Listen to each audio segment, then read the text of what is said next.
नमस्कार मेरे प्यारे बच्चों, आइए कक्षा 10 के जितने भी विद्यार्थी हैं एक बार जुड़ जाइए। हिंदी की जबरदस्त तैयारी और 70 में 70 की तैयारी मान के चलिए आप कर रहे हैं अगर आप हमारे साथ जुड़े हुए हैं। 3 घंटे 15 मिनट का समय और प्री बोर्ड परीक्षा का ये धांसू मॉडल पेपर है, वायरल हो रहा है लगभग, ऐसा मान के चलिए।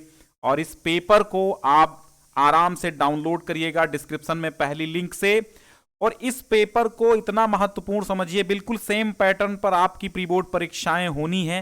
प्री बोर्ड परीक्षाएं कहाँ होनी है, सेंटर कहाँ जाएगा, ऐसा कुछ नहीं है। जैसे आपकी अर्धवार्षिक हो गई थी सेम ऐसे ही प्री बोर्ड होनी है, लेकिन प्री बोर्ड के नंबर बहुत मायने रखते हैं। यूपी बोर्ड की ऑफिशियल वेबसाइट पर ये नंबर अपलोड होते हैं।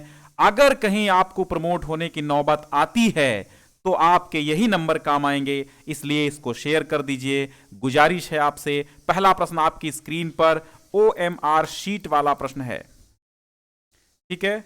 OMR शीट वाला प्रश्न है ये। चलिए, अब पहला प्रश्न आपकी स्क्रीन पर है ही। आप जानते हैं कि OMR शीट यानी 20 अंक आपके मिलते हैं, ठीक है। कितने मिलते हैं?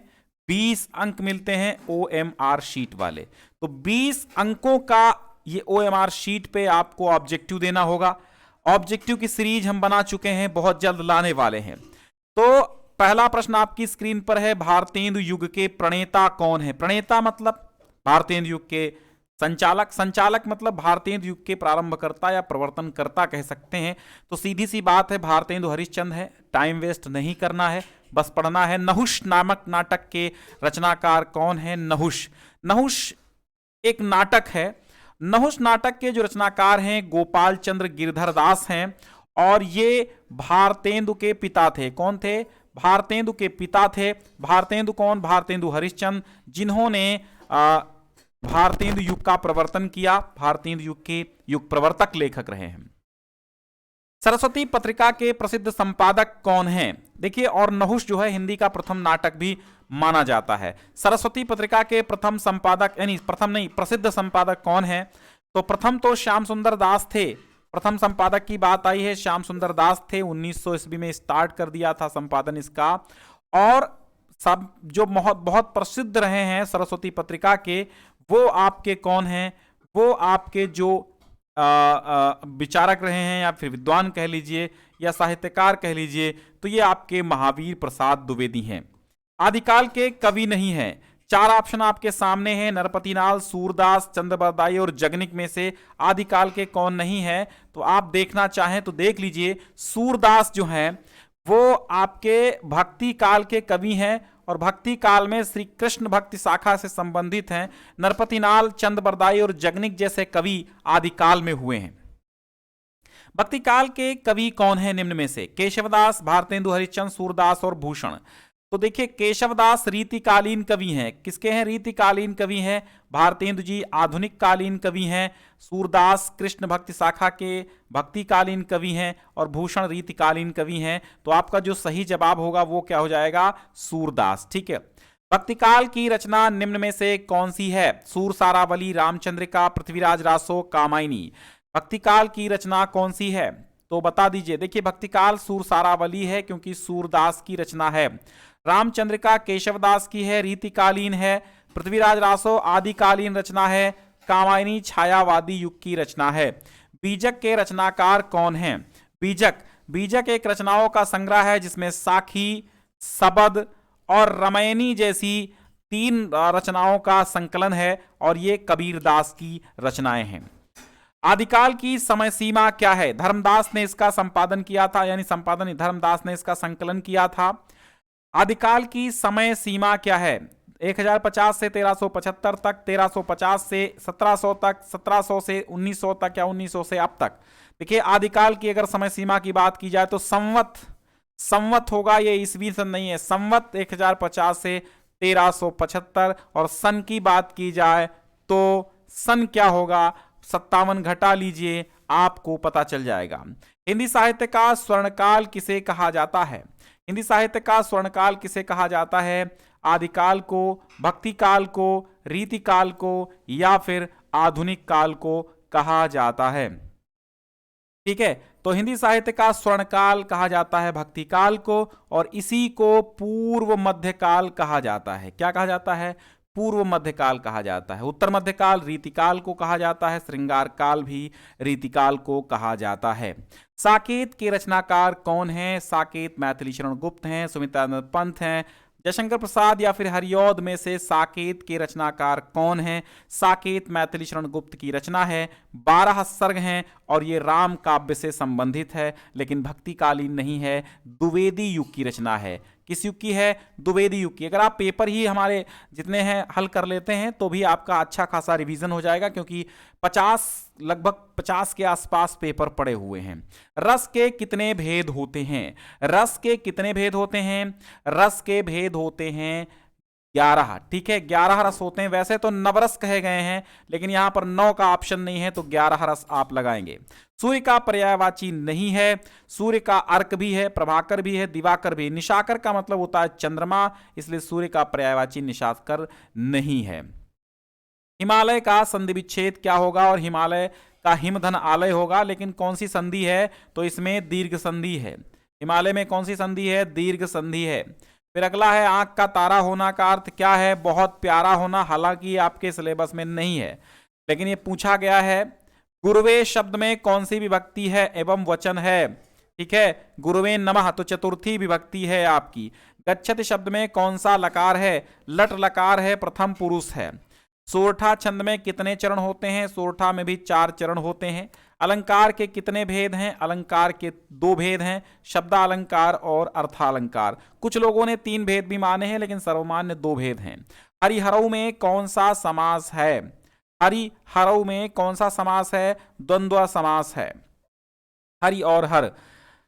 महाईशा में संधि कौन सी है? गुण संधि होगी, लेकिन महाईशा में गुण संधि आपके सिलेबस में नहीं है, यड़ संधि ही है। ठीक है, एक विद्यालय में आया हुआ पेपर है ये, इसलिए मैंने इसको टाइप करके आपको प्रदान किया है, क्योंकि जो पेपर भेजा गया था हमें वो धुंधला था, तो थोड़ा सा जो क्वेश्चन आया मैंने वही दे दिए हैं। बाकी ये आपका यड़ संधि ही है।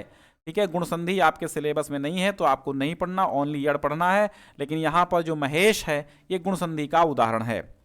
फिर निम्नलिखित गद्यांशों में से किसी 3 प्रश्नों के उत्तर देने होंगे। 2 गद्यांश में से 1 गद्यांश आपको करना होगा, सबके सब नहीं करने होंगे। ठीक है,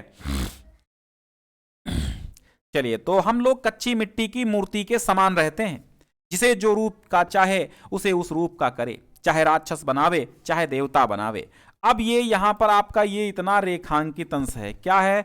रेखांकित अंश है। ठीक है, आचार्य रामचंद्र शुक्ल का लिखा हुआ मित्रता नाम का निबंध है। जैसे हम लोग अभी आप क्या हैं? कक्षा 10 में हैं, यानी आपके बहुत सारे मित्र होंगे, तमाम मित्र होंगे, पूरी कक्षा मित्र होगी। तो वही आचार्य रामचंद्र शुक्ल कहना चाहते हैं कि मित्र बनाने में कितना सचेत आपको होना है। कच्ची मिट्टी की मूर्ति के समान रहते हैं इस उम्र में आप लोग। जो जिस रूप में चाहे आपको ढाल सकता है, आपको सिगरेट की लत भी दिला सकता है, आपको शराबी बना सकता है, आपको देवता बना सकता है, आपको साधु का रूप दिया जा सकता है, आपको एक गुंडे का रूप दिया जा सकता है, आपको एक वैज्ञानिक, एक डॉक्टर, एक अच्छा मूर्तिकार, एक अच्छा वकील बनाया जा सकता है, एक अच्छा कलाकार बनाया जा सकता है। तो मिट्टी अगर कच्ची है तो उसको किसी भी आकार में आप ढाल सकते हैं।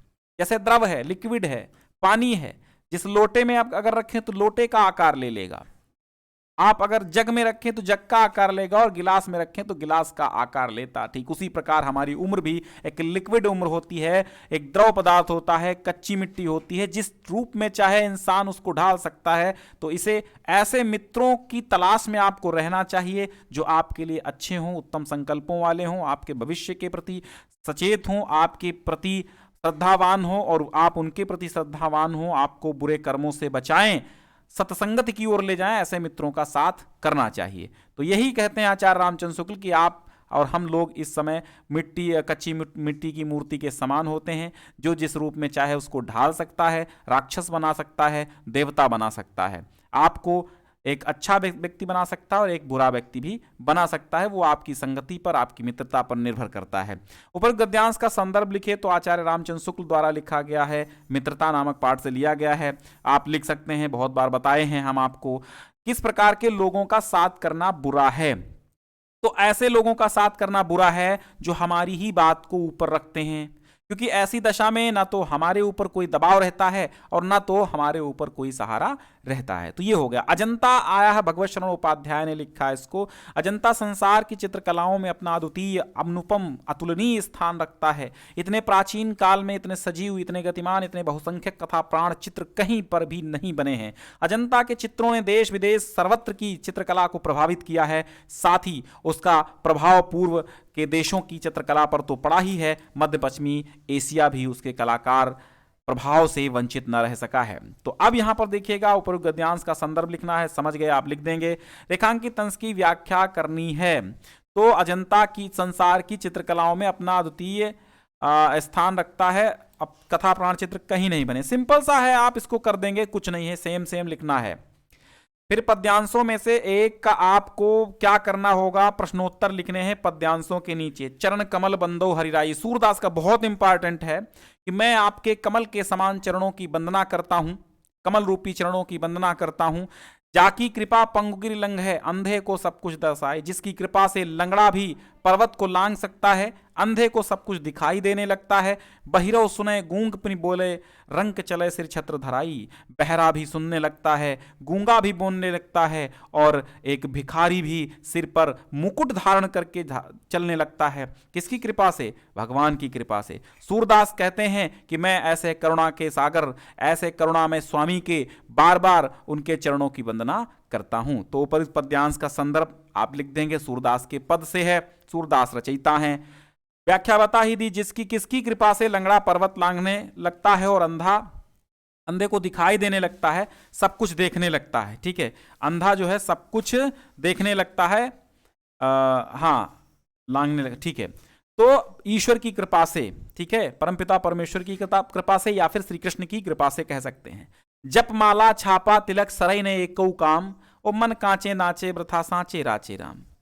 यानी जाप जप करना, माला पहनना, माला फेरना, छापा लगाना, तिलक लगाना, इससे सरय मतलब होता सिद्ध। एक भी काम सिद्ध नहीं होता, कच्चा मन तो व्यर्थ ही नाचता रहता है, क्योंकि सच्चे मन में ही राम निवास करते हैं। उपयुक्त पद्यांश का संदर्भ लिखिएगा तो बिहारी का लिखा हुआ दोहा है, और रेखांकित अंश की व्याख्या मैंने पूरा कर दिया। जप माला छापा तिलक का क्या अर्थ है? जप का अर्थ है जाप करना, माला का अर्थ है माला पहनना, या माला या गले का हार, या फिर माला जपना। छापा का अर्थ है छापा लगवाना, तीर्थों पर छापा लगाया जाता है, ठप्पा, ठीक है। तिलक का अर्थ है माथे में चंदन लगाना, ठीक है। ठीक है, अब एक का जीवन परिचय रचनाओं सहित लिखना है, एक दो रचनाएं याद करनी है, जीवन परिचय। तो शुक्ल प्रसाद और राजेंद्र प्रसाद इंपॉर्टेंट हैं। सूर तुलसी महादेवी वर्मा और पंत जैसे लेखक भी बहुत इंपॉर्टेंट हैं। फिर आपका आएगा, क्या आएगा, गद्यांश आएगा और पद्यांश आएगा, दोनों का हिंदी में अनुवाद करना होगा। दो गद्यांश संस्कृत के आएंगे, दो संस्कृत के श्लोक आएंगे, एक गद्यांश का और एक श्लोक का उत्तर आपको देना होगा, हिंदी अनुवाद करना होगा। दोनों में से एक का करना ही पड़ेगा, और इस बार दोनों करने हैं। तो यहां पर केवल हमने दो रखे हैं, दो हटा दिए हैं, क्योंकि यही कर लीजिए। दो हटाए नहीं है, बल्कि दो ही दिए गए हैं यहां पर। एषा नगरी भारतीय संस्कृति भारतीय संस्कृत भाषायाश्च केंद्र स्थलम अस्ति। ये नगरी जो है भारतीय संस्कृति और संस्कृत भाषा की केंद्र स्थली है। इतेव संस्कृत वांग्मय से, इतेव माने यहीं से, संस्कृत वांग्मय से यानी संस्कृत साहित्य का, संस्कृतेश्च और संस्कृत का आलोक माने प्रकाश, सर्वत्र माने सब जगह, प्रसिद्धता माने फैला हुआ है। मुगल युवराज दारा शिकोहा, मुगल युवराज दारा शिकोह अत्रागत्य, यहाँ आकर के भारतीय दर्शन शास्त्राणाम अध्ययनम अकरोत्, भारतीय दर्शन शास्त्रों का अध्ययन किया। ठीक है, वाराणसी से है, आप कर लेंगे। सर्वे भवन्तु सुखिनः, सर्वे सन्तु निरामया, सर्वे भद्राणि पश्यन्तु मा कश्चित् दुःख भाग् भवेत्। सब सुखी हों, सब निरोगी हों, भारतीय संस्कृति से लिया गया। सभी कल्याण को देखें, कोई भी दुखभागी न हो। ठीक है, फिर एक श्लोक लिखना होगा और दो प्रश्नों का उत्तर लिखना होगा। वाराणसी कस्या भाषाया केंद्रम स्थलम, तो संस्कृत भाषाया। वैदेशिका किमर्थम वाराणसी में गच्छन्ति, अलक्षेंद्रा का आसीत्। ठीक है, तो कर देंगे आप, एक प्रश्न बहुत कठिन नहीं है। फिर आपका आएगा निबंध। निबंध आपको मैंने पहले ही बता दिए हैं, सारे प्लेलिस्ट बनी हुई है, बहुत अच्छे अच्छे निबंध हैं। ठीक है, बाकी खंड काव्य आपको अपने जिले के अनुसार कर लेना होगा। फिलहाल यहाँ जिस जिले का ये पेपर है वहाँ पर ज्योति जवाहर चलता है, तो आप इसमें चरित्र चित्रण जरूर याद करिएगा। और यहाँ पर 2 में से एक ही प्रश्न का उत्तर देना होता है, ठीक है। यहाँ का और खा 2 प्रश्न है, लेकिन आपको एक का ही उत्तर देना है, ठीक है। चलिए, बहुत बहुत शुक्रिया, एक बार शेयर कर दो यार तो बहुत बेहतर रहेगा, है ना। चलिए, डाउनलोड कर लेना, डिस्क्रिप्शन में पहली लिंक है, और 5-6 पेपर और हिंदी के मिल जाएंगे, जबरदस्त।